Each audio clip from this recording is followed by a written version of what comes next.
সময় যেখানে যায় জীবন সেখানে থেমে যায় না। ঢাকার যানজট নিয়ে লেখা মোটিভেশনাল স্টোরি। বিল্লাল রাজু। প্রকাশকাল ১-১০-২০২৫। রফিক সাহেবের কাছে ঢাকার যানজটের অর্থ শুধু ঘণ্টার পর ঘণ্টা নষ্ট হওয়া সময় নয়, এর অর্থ ছিল স্বপ্ন আর সম্ভাবনার ধীরে ধীরে মরে যাওয়া, কর্মঘণ্টাও নষ্ট হওয়া। তিনি ছিলেন একজন তরুণ উদ্যমী স্থপতি। প্রতিদিন ২ ঘণ্টার পথ পেরিয়ে অফিসে যেতে এবং ফিরতে তার লেগে যেত ৪ থেকে ৫ ঘণ্টা, ঘটনা বিশেষে আরও বেশি।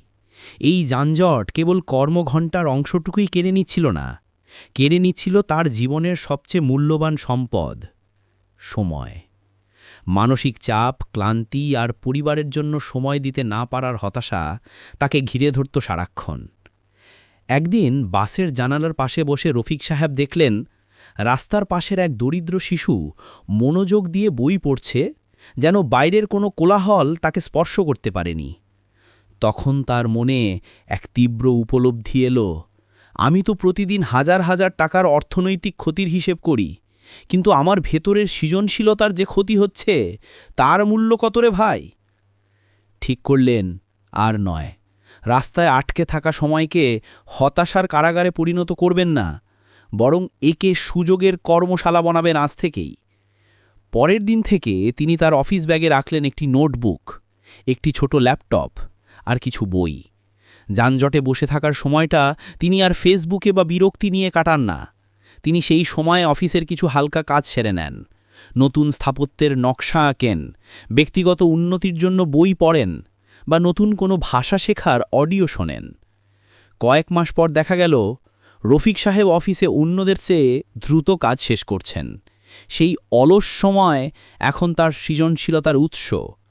তিনি বুঝতে পারলেন ঢাকার যানজট একটি বাস্তবতা, কিন্তু সেই বাস্তবতা তাকে নিয়ন্ত্রণ করবে নাকি সেই বাস্তবতাকে নিজের সাফল্যের হাতিয়ার করবেন, সেটা সম্পূর্ণ তার নিজের হাতে। শুধু ইচ্ছেটাই যথেষ্ট।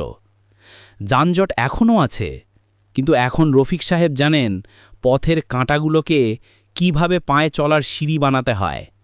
কারণ তিনি শিখে গেছেন, সময় যেখানে থেমে যায় জীবন সেখানে থেমে যেতে পারে না। আপনার হাতে যা আছে তা দিয়েই শুরু করুন। পথের স্থবিরতা যেন আপনার স্বপ্নের গতিকে থামাতে না পারে। আল্লাহ পাক সবাইকে শুভ বুদ্ধি দান করুন, আমিন। ১-১০-২০২৫।